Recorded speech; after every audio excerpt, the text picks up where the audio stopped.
Kamusta to? Di pa nagigising.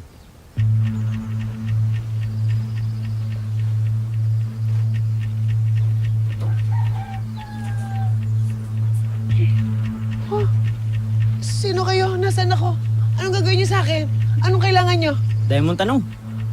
Mabuti pa, gumawa ka ng sulat at sabihin mo na nasa probinsya ka at hindi ka na babalik ng Solmera City. Oh, Sino nagpaduko sa akin? Sa Serena yan, ano? Siya may dahilan ito, ano? Oh, kuya, anong parang awa niyo na ho? Gagawin ko lahat ng mamakaawa ko sa inyo. Promise, hindi ho ako magsusumbong. Tsaka marami ho akong naipong pera sa bangko. Ibibigay ko sa inyo lahat yung promise. So, huwag niyo lang ho akong patayin. Parang awa niyo na ho. kami ang malilintikan kapag hindi ka namin pinatay. Kaya magsulat ka na. Paano magsusulat? Nakatali nga yung likod ko. Kalagad mo. Aray ko naman, kuya. Aray ko naman, kuya. Saglit lang. Kuya. Aray ko. Ikaw malikot. Paano tatamad mo? Aray ko O yan. naman. Bilisan mo. At huwag kang magtangkang tumakas. Nasa liblib tayong lugar. Wala kang mapupuntahan. Walang tutulong sa'yo.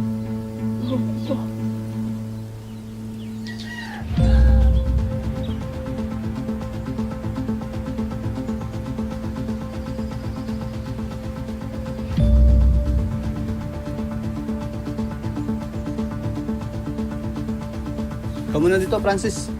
Banyo lang ako.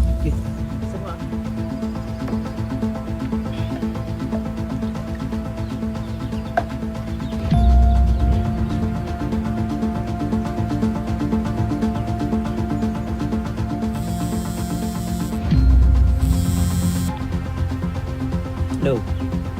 Nasaan ka ngayon? Sinabi ko sa'yo eh. Mamaya uwi rin ako. May tinatapos lang ako. Love you. Basta ang binili ko sa'yo, huwag mo...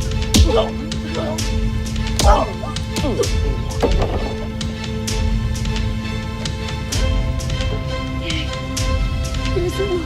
Bilisan mo. Bilisan mo. Bilisan mo. Oo,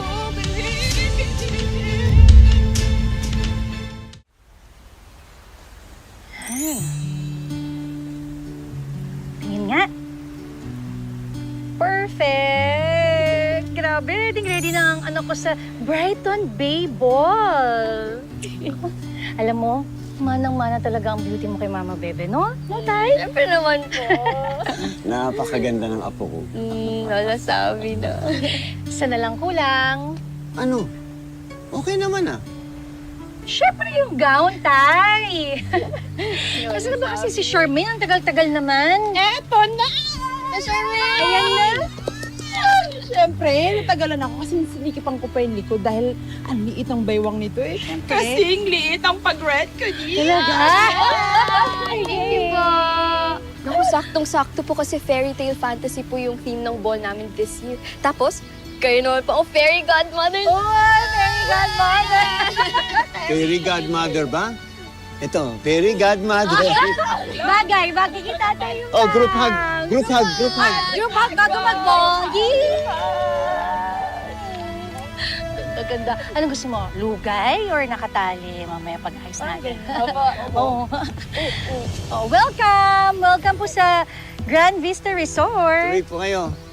I am not a guest. I am Neil Miraflor, owner of Spark Music Label, father of Miguel Miraflor. I'm sure you know him. Yes, kilala ho namin kayo. Ano po mapaglilingkod namin sa inyo? Ikaw ba si Angel? Opo. Okay, good. Let me cut to the chase. Gusto kong layuan ng anak mo ang anak ko. Masyado nang distracted si Miguel.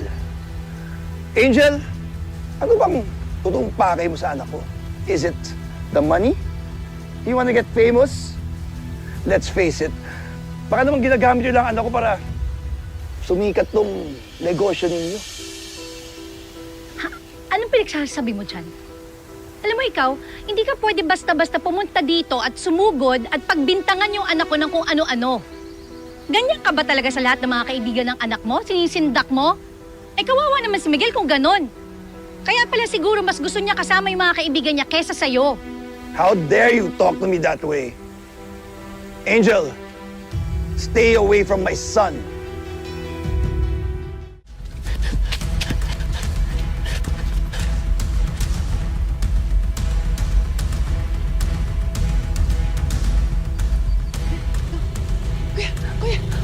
Kuya! Tulong! Tulong! Kuya! Kuya! Tulungan mo ako! Parang awa mo na, kuya! Dinukot nila ako, kuya! Gusto nila akong patayin, kuya! Tulungan mo ako, kuya! Parang awa mo na, kuya! Teka. Pamilyar yung mukha mo eh.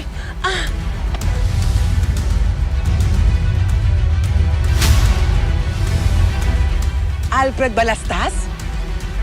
Sino ka?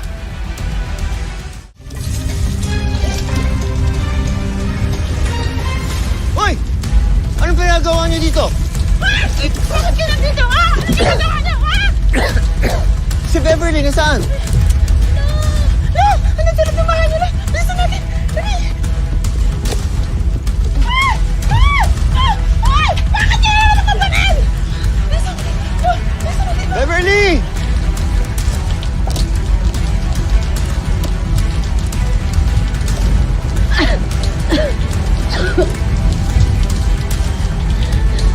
Dahil tulungan niyo ako! Tulong!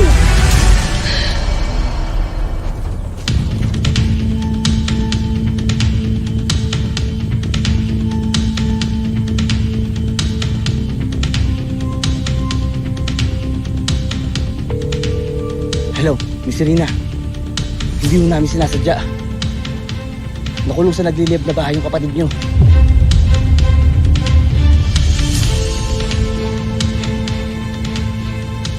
Ano sabi? Wala sinabi. Tulong! Tay! Tagal ko nang kinalimutan ang nakaraan ko. Nagbago ako para sa anak ko. Kahit nga mga baril ko, tinago ko na.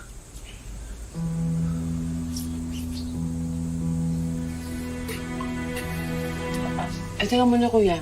Eh, anong ginawa niyo kay Celestine?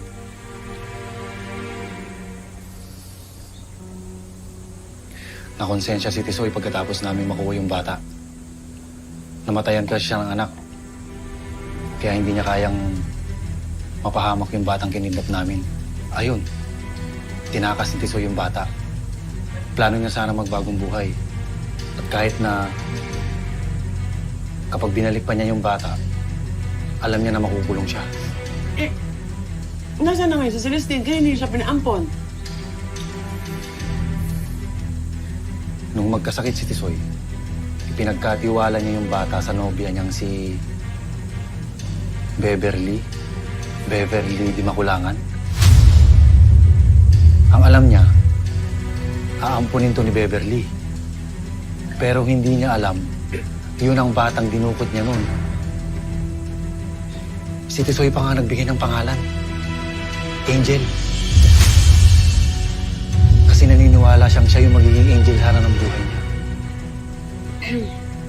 Teka, ang pangalan nung nag-ampon ay Beverly Di Makulangan. Oo. Inampon. Angel. Anak ko yan, si Angel. Well, hindi ko siya talagang tunay na anak, pero tinuring ko na yung totoong anak ko. Mabait at matalino na bata yan si Angel, Lady Mara. Hanggang-hanggang loob ko sa kanya agad. Ay, Alfred, baka naman pwede ako makihiram ng telepono mo. Mabilis lang.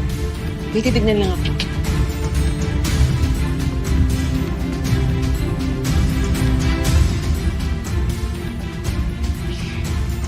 Ito ba yung sinasabi mong Beverly Di Makulangan?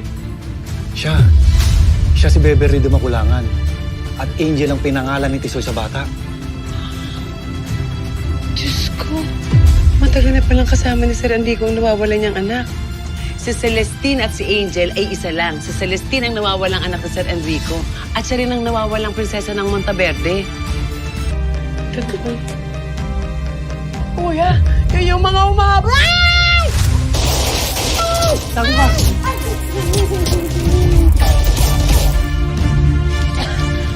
Tulong! Tay! No! Freddy!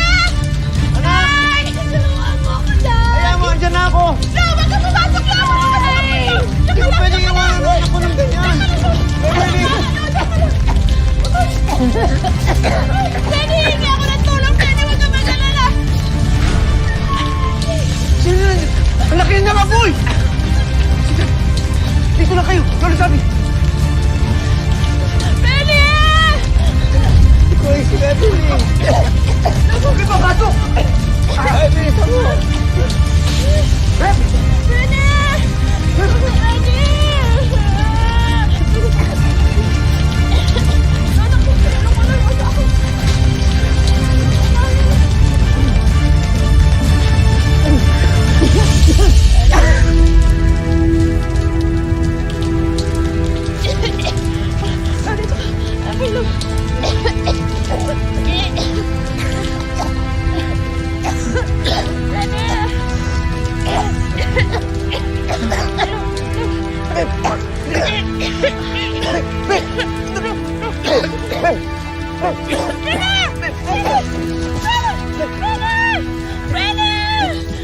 Anak, okay pa ba?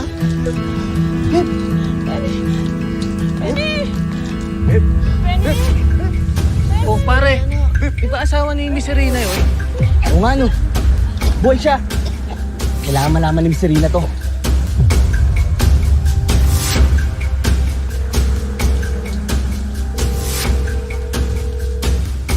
Gising, Beb! Get!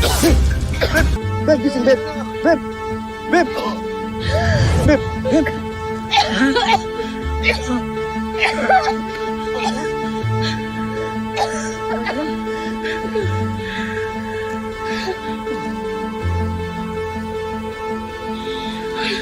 Koy, salamat ha. Hindi dahil sa'yo. Hindi sana natin naligtas si Beverly. Wala po yun, Lolo Sabi.